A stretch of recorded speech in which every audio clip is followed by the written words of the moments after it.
sind heute im Stubaital auf unserer ersten gemeinsamen Hüttenwanderung. Wir sind mit dem Bus gekommen und direkt am Graber Wasserfall ausgestiegen und wir laufen jetzt in diese Richtung nach oben zur Sulzenau-Hütte.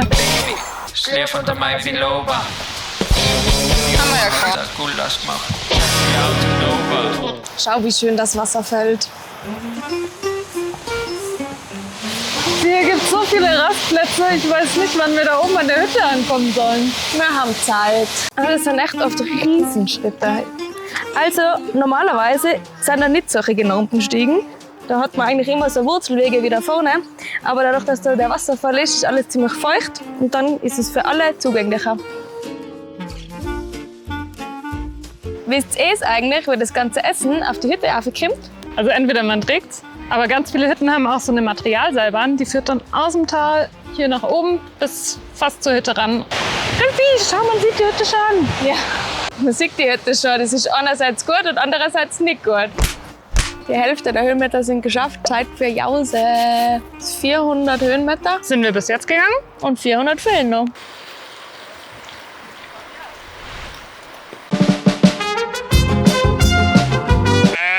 Okay, Kühe schauen wirklich tiefenentspannt aus, wenn sie so auf den Almen weiden. Aber wenn sie sich bedroht fühlen oder sich erschrecken, kann es dann doch ganz schnell ungemütlich werden. Drum müsst ihr euch unbedingt an ein paar Regeln halten, wenn ihr Kühen über den Weg lauft. Erstens muss man alleweil einen Abstand zu den Tieren halten. Vor allem vor den Kälber, so süß die auch sein. Die meisten Unfälle passieren nämlich mit Mutterkühen, die ihre Kinder beschützen. Zweitens muss man sich alleweil ruhig verhalten. Kühe sind Fluchttiere und entsprechend schreckhaft. Und manchmal treten sie die Flucht halt auch nach vorne an. Wenn ihr so einen Hund dabei habt, muss ihr drittens unbedingt an die kurze Leine. Kühe verwechseln Hunde nämlich oft mit Wölfen und da verstehen sie gar keinen Spaß. Greift die Kuh an, müsst ihr den Hund aber sofort von der Leine lassen. Keine Sorge, der Hund ist schneller und kann sich selber besser beschützen als er ist. Und wenn euch die Kühe zu nahe kommen, solltet ihr ihnen auch auf keinen Fall in den Rücken zukehren. Der entzückt sie nämlich überhaupt nicht. Die letzten Meter haben wir leider gedacht, Kaiserschmarrn, Kaspressknödel, Moosbeernock. Und ich bin gespannt, was es zum Abendessen gibt. Endlich da!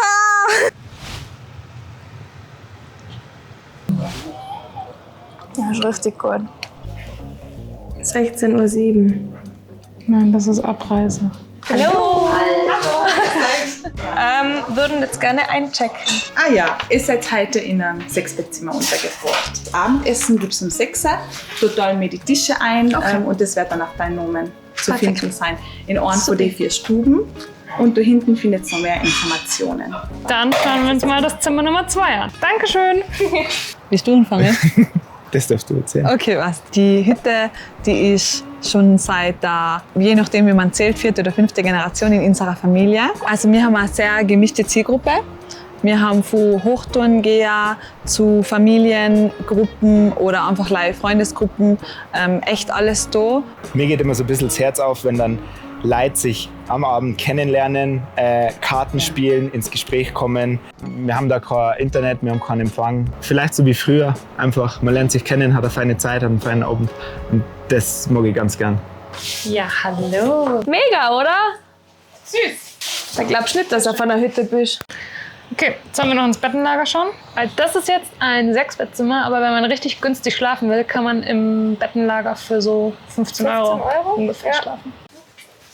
Na, ist schon ziemlich süß, oder? Da hätte ich mich auch gern mit dir eingekuschelt. Und dann du und ich Matratzen. und noch eine fremde Person. Aber so ist ein Matratzenlager.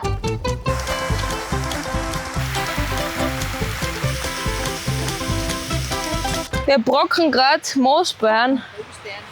Hast du eigentlich gemerkt, dass ich mir das gemerkt habe? Ja, sehr gut.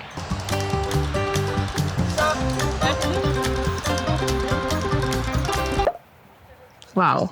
Also, ich hätte mir keine so eine große Lacke erwartet.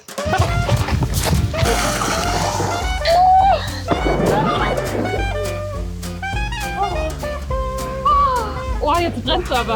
Aber jetzt müssen wir los, weil auf der Hütte gibt es schon früher Essen, weil man ja meistens früher startet. Das heißt, wir müssen jetzt los, sonst gibt es kein Essen mehr für uns. Mahlzeit!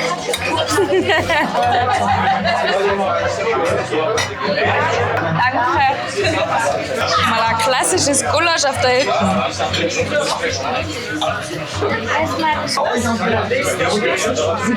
Na, wieso? Jetzt muss sie höher sein und das stechen. Also, wir 6 zu einer Hüttenwanderung gehören auch unbedingt Hüttenspiele. Das Schnellen, das Warten und alles mit die doppeldeutschen Karten, glaube ich. Was heißt das? Typisch tirolerisch doppeldeutsche Karten. Ja, also, ja. ich glaube schon. Und also wenn wir jetzt nicht schnapsen, tun wir da schnapseln. Nicht lang schnacken, Kopf in den Nacken. Prost. Zöbe.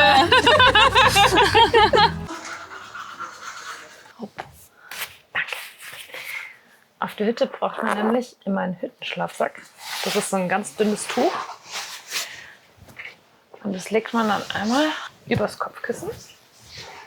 Und hat eigentlich seinen eigenen kleinen Schlafsack, legt sich da rein. Weil bei so vielen Gästen und Einzelnächtigungen ist es ja gar nicht möglich, dass man das jeden Tag wäscht. Und so hat halt jeder seinen eigenen Schlafsack dabei. Geil, oder? Und in dem Sinn, gute Nacht. Na. 5, Zeit für den Sonnenaufgang. Morgen, Zeit für den Sonnenaufgang. Aufstehen. Alter, hau ab. Also das war eine ganz, ganz gute Idee. Danke, Kameramann. Ich finde das richtig krass, dass das ja eigentlich jeden Morgen so ist. Das wird bei der Weisheit mit dem Löffel gefressen. Jetzt wird's dann hell. Was hast du mit dem Löffel gefressen? Die Weisheit. Das ist echt schön da. Aber wir sind halt ein Tirol, gell? Das ist eigentlich so ein klassisches Hüttenfrühstück am Berg. Brot, Wurst, Käse, wenn man Glück hat, Müsli und ein bisschen Obst. Und in Hütten wird man immer mit irgendwelchen Leuten an den Tisch gesetzt, aber unsere Kollegen scheinen noch im Bett zu liegen. Die waren wohl nicht so fleißig wie wir und haben den Sonnenaufgang beobachtet.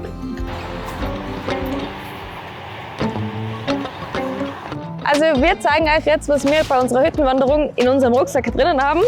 Das ist vielleicht für euch ganz hilfreich. Hüttenschlafsack. Handtuch. Waschbeutel. Sehr basic. Stirnlampe. Wechselkleidung. Packen wir nicht alles aus. Unsere Isolationsschicht. Mütze. Und eine warme Mütze für morgens und abends. Regenjacke. Immer dabei haben, weil am Berg kann es schnell umschwingen. Bargeld und Alpenvereinsausweis. Erste-Hilfe-Packer. Sonnencreme. Mülltüte. Taschenmesser. Ein paar Snacks für den Weg. Wasser. Ganz wichtig. Eine physische Wanderkarte. Handy immer dabei haben. Wir haben zwar da nicht so viel Empfang, aber es gibt immer wieder so ein paar Plätze, wo man wieder Empfang hat. Und die Powerbank darf man auch nicht vergessen, weil es gibt zwar Steckdosen auf der Hütte, aber außerhalb vom Zimmer Glaspflaster. Freunde. Hittenschuhe. Oropax, besonders bei Mehrbettzimmern. Spielkarten. Die muss man Platz haben. Und ein Notfall-Bivi immer am Berg dabei. Hoffentlich nie brauchen. Sonnenbrille. Rucksack ist gepackt. Wanderstöcke. Wanderschuhe. Lange Wandersocken, Wanderhose. Merino-Shirt. Zwischenschicht. Und was Warmes. Ich würde sagen, Hüttenübernachtung zu zweit. Challenge geschafft. Mir hat es voll getaugt und hat mich voll auf den Geschmack gebracht. Vielleicht machen wir nächstes Jahr mal eine mehrtägige Hüttenwanderung. Ja, oder jetzt. Da geht's nämlich zur Nürnberger Hütte, da geht's zur Dresdner Hütte. Was willst du? Ich glaube, wir müssen wieder runter, weil das Büro ruft leider auch. Abonnieren nicht vergessen und bis zur nächsten Challenge. Bis bald. Vielen Ciao. Ja. Herein. Sieht man da überhaupt noch was? Na. Grüß euch. Das schaut echt richtig schön aus. Und später hätten wir wirklich nicht aufstehen können.